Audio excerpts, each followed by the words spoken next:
Monday, Monday, Okay. do Yep. do do do Here do we go do. again, Conrad. How are you? Oh, good. All things considered, I think I got over I'm getting tired of this thing, and I'm back into I can deal with this. I feel the same way. It's funny that you said that. Not only that, it's been a beautiful week, actually beautiful weekend here, right? Yes, You beautiful. know, and People, I just went out today for a little bit. I just took a couple of visits. I'm talking about one store and one friend outside who owns a local restaurant, right?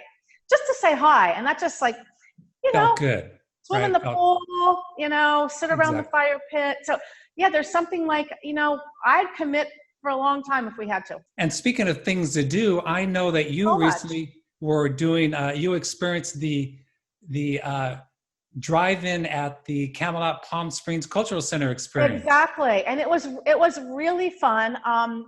So Oh, so our first of all, Claudia, show, Claudia, first of all, tell me what did you see? well, we saw American Graffiti. Who And doesn't before love that? and before Who you go any doesn't love further, that film, right? that's an excellent film. Before you go any further, I know that you and Alan, during your Monday show of Piano Bar with Claudia and Alan, you did an American Graffiti Well, show. actually, it was the Friday night Oh, show right Friday. before the movie. And here is a little clip, or not a clip, but a little picture of you Whoa. guys. We only picked, yeah. Let me see if I can get out of the way. I don't know where to go.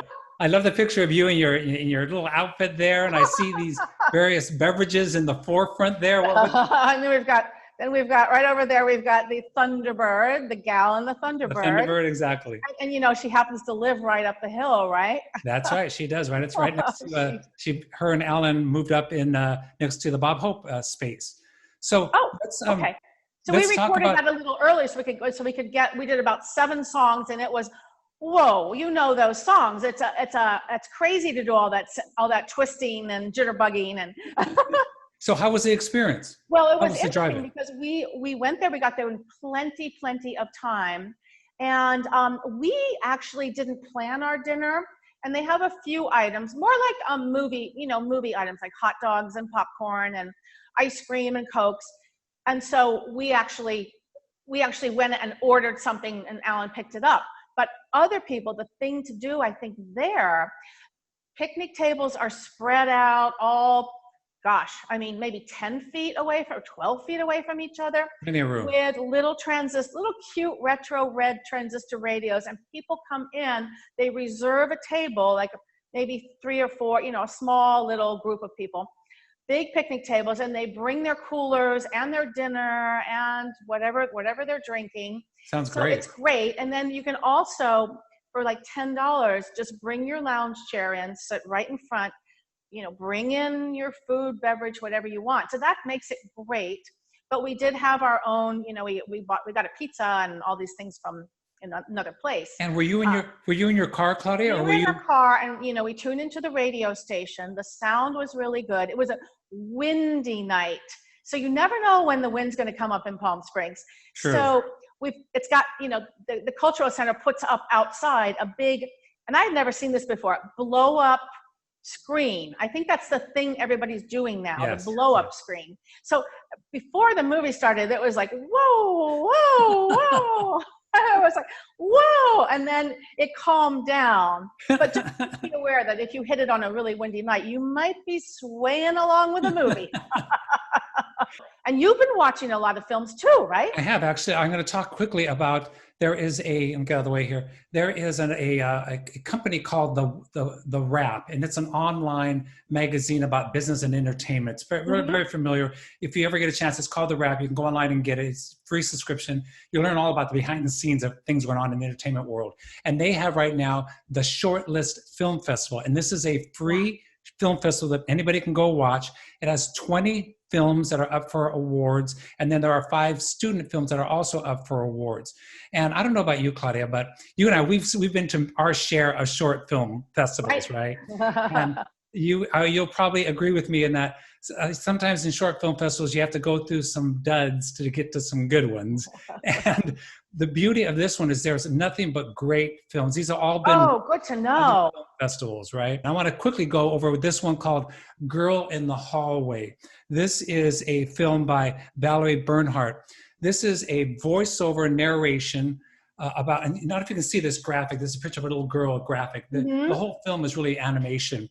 And it's a story about a guy who's living in a very bad apartment building, attics around and such. And every time he goes outside of his door, or anybody goes outside of his door, there's always this little girl in the hallway, either coloring or reading a book. And she's always there, but no one wants to talk to her because everyone's trying to protect themselves. And after a while, he realizes the little girl's gone, and everybody in the building realizes the little girl's gone. The police show up. They start accusing the mother and father, who are addicts, who have been leaving the girl on her own. And it's a story about that. And then you learn about what actually happens. Beautiful. And all these films are shorts. And I'm always amazed by someone who can make a full-length film in a short amount of period. And so let's take a quick turn on topics. And you have a friend or a neighbor, or you know somebody. So yeah, tell us about this. Well, she's a friend, but she's also she's a local entrepreneur in the Palm Springs area, and she's developed many products that she sells on Amazon. And heated seat covers is one of them. She started with a heated mouse pad, and now she has worked on this amazing. It's called the Sanitizer Company, right? Sanitizer.co. And it's probably the most amazing hand sanitizer we've tried. It comes in 2 sizes. There's a little travel size. When you spray it on, 75% alcohol, and you think like, oh, that's going to be like really drying. You put it on, and at first I thought it was like a moisturizer. No, it just dries to the silky finish. Well, and it's interesting, Claudia, at 75%, that's way above what's supposed to be the minimum. Wow. Well, she worked on this, and I think that was her thing. She wanted it to be high in alcohol, but she also wanted it to be smooth to the touch, not drying. And she has just tapped into a whole new market for this. And this is a very current topic, so she's right on point, right? Yeah, exactly. And you've got the regular bottle, the kind of this smaller bottle, and then she has like a little, like a clip. Like if you're a guy, you fill it up here with a little funnel, and then you could say clip this onto your pocket of your jeans or something, or a woman can just put it in her purse. You know what I do? Whatever you're carrying, you'll have this. I have something like that. And I put that in my glove compartment because it's not too big. Right? Yeah, we carry a little thing with us too when we go on our road trips and picnics and all of that. Right. And then look how sleek and modern this is. That is very cool. This is the automated, no touch soap dispenser. Dispenser. But look how cool this is. That's going to be a hit. And, she's making like regulation medical masks. So for every 100 masks that she sells, she donates 100 masks to the homeless, the local homeless, for Well in the Desert. And we're from Palm Springs. Well in the Desert is a very big organization that provides meals and, all kinds of protection to homeless people. That's great. I think it's a really great thing that she's doing. Yeah. So, and we love exactly. Great Anna. We love to support our local people doing great things. Right? Yeah. I'd like to quickly do a little shout out to a friend of mine. His name is Leon Bott, and he just passed away this weekend. Pardon me. Our hearts go out. I know you were friends for a long, long time. Yeah, if there's a lucky, he did not pass away from COVID stuff. He's had a lot of medical issues that he's been going through, and his poor little body was just put upon, and unfortunately he couldn't take it any longer. But he was a very good friend of ours. We spent many vacations with them and many dinners with them when they lived here in LA. I got to tell you, he was an excellent cook, and I have never had a better homegrown salad than we did from his house, from his little garden that he had out in his backyard. So let's end on something kind of fun and interesting. The movie that we reviewed a while back. Oh my gosh, this is. Do you remember this one? Do you remember that? I couldn't stop laughing. I mean, anything Kumail Nanjiani gets his fingers on or delves himself into, I just crack up. It was ridiculous, ridiculous, but great entertainment. Yeah, it was. And I think by the time we did this review, I think we were calling it stupid rather than Stuber. But don't miss it. Don't miss it. Exactly. Actually, one of the reasons we're showing this, we're going to show this segment today, is because this Stuber is now playing on HBO. In case anyone has HBO, and if you're wondering whether you should watch it or not, you can watch our interview first, our review first, and then you can decide. Yeah. Whether you want to watch it. And Dave Bautista, I mean, he's like a policeman that goes blind. I mean, it's just so funny. And Kumail is the Uber driver that can't seem to get where he's going. It's just, and oh my gosh. There's a movie, right? Yeah, no, I would actually watch it again. It was just so silly. Oh gosh. Well, we'll leave it up to our viewers now to watch. Exactly. So. All right, everybody. So have a look, and thanks for joining us, and see you next week.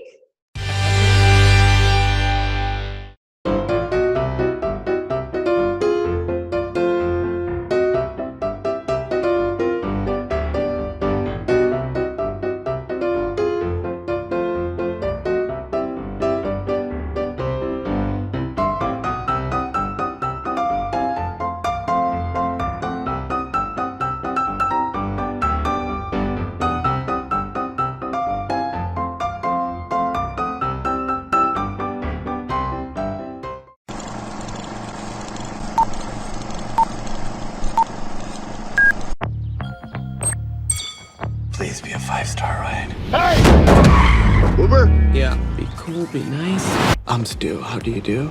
Compton, LAPD. Let's go. Or do you have a more specific address? Compton! Stop yelling neighborhoods. That's not how Uber works. The film is stupid. I mean, the film is called Stuber.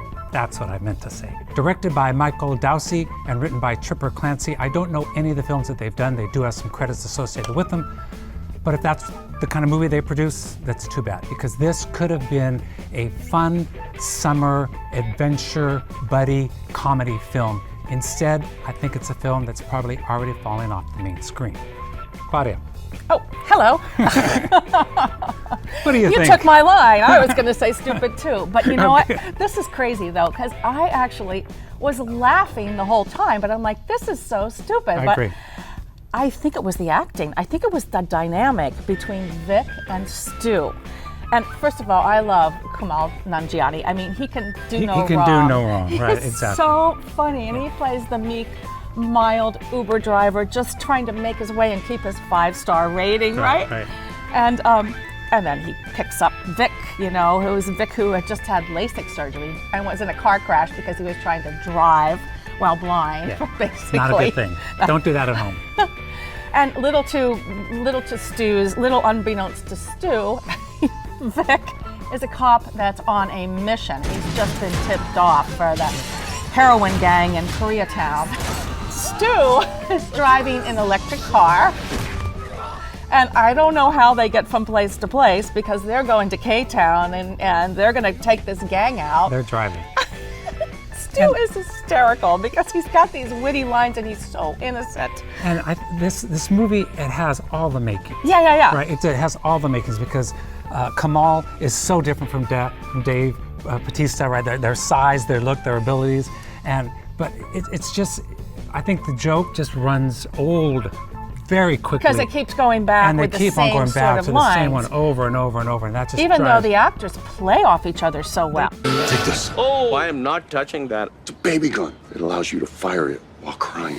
Well, they're a good little comedy team together visually. Yeah. But I blame it on the writing. I think the writing, the Tripper Clancy, I think what he did is that he just threw everything that he could think of in a comedy that I think he thinks is in a comedy and says, actors, go do them. right? And they do it to their best. Yeah, and I think they could actually team up together in another film that was better written. That was better written, I have right, to agree with you on that. And this film, as I mentioned this one, I think it's a film that we've seen already called Taxi with Queen Latifah, and I think it was Jimmy Fallon was in that movie. Those two. Vaguely remember, but and it's the same idea as Uber, taxi person, Right. a person gets in the car. So to me, I've seen it, it's been done. It's not Lethal Weapon. It's not Lethal Weapon. Let's talk quickly about some of the actors. So Camille, right? Silicon Valley, I mean, he's just hysterical. And He's hysterical, and they really give him a lot. He is carrying this movie because he's going to do all the dry humor, which he's really good right. at. But And it's the first action film he's ever done. is it, that's funny you say that, Yeah. because I think if someone were to ask him right now, did you ever think you'd make a movie like this? He would probably say, no, never thought I would Right. do a movie like this. Exactly. And maybe he shouldn't have, but he does his best. Does his best here. So Dave Bautista, right? We know him from recently Avengers Endgame, and also Guardians of the Galaxy. which I don't know any of those films because I don't like those films. However, He was Dax, Dax you in know, that big film, that's Dax. right. I don't remember him there. And you know what's interesting about him? He reminds me a lot of Arnold Schwarzenegger because they're just big guys from a different world coming into the movie world, and they're interesting to look at. And they're funny for what they do because they just seem so out of place in a movie. Because he was WWE, wasn't he like the... Oh yeah, he was one of the biggies. I mean, he was like international champion, something like that. And he's making the crossover. And wrestling. I think he's going to do well in these. This movie just asks him to do a lot of dumb things over and over and over. And so, for that reason, only okay. Did he do a lot of his stunts? I don't know. I think he did a number of them. I don't know about everything, but I think, there was a He was doing beat everything. him up, shoot him up, car crashes. Hit him, dump him down. We got everything going It's funny on. that one of the things I did not like about this film, I don't like about a lot of films that are kind of like this, is that if you're in a shoot 'em up, car chase film, sooner or later the stars need to get hit. And if you're from here to here and you're shooting and you don't get hit at all, but everybody in the background dies, I mean, there's something wrong with the film. The director did something wrong, and that happens on and on and on in this film, right? Losing his partner, all these things. We won't go into too much detail, Exactly. So let's talk briefly about the director and the writer. I didn't really know his work before, but I saw some clips from some of his former films. Same with me. And it seems like it was sort of still like the crazy kind of beat 'em up. This is what he does. Yeah, right, yeah. exactly. And there's a not good guy, bad guy, but there's this like dynamics between like the two main guys Exactly. that kind of goes on and on. And even with the writer really has, I was trying to find out what else he has done, and he really has what I consider to be 2.5 credits. One comes somewhat in the film, and the other one is a short. So there's really not a lot of basis behind Yeah. it to come to a big screen, Yeah. which is, I think, what the problem is. Well, and I think it should have been one of those movies for summertime where we're looking forward to it, and we're going to have a great time. And I think, like you said, we laughed. The audience was laughing, and I kept on thinking, oh, that's a good line. And then a few minutes later, I thought, what did he say? That because this is so not funny. Well, there were over some here. really good lines, and then there were some that were just so stupid or so stupid. almost forced. I agree. Right? So we probably have the same kind of feeling about this, I'd say, agree. right? And let's see if we do. Let's rate this rate thing. it, yeah. So I'm going to go first. You if go. don't mind. I'm going to give it 2 popcorns out of 5. It could have been something, and it isn't. Well, because I laughed a lot, but it was stupid. Stuber. Oh, Stuber. Stuber, not Sorry. stupid. Yeah, Stuber. Stuber. Because it was Stuber, I'm giving it 2.5 glasses of wine. All right, there you have it. So there you go. Come to the movie. It's summertime. It is fun though. It's exactly. It's summer.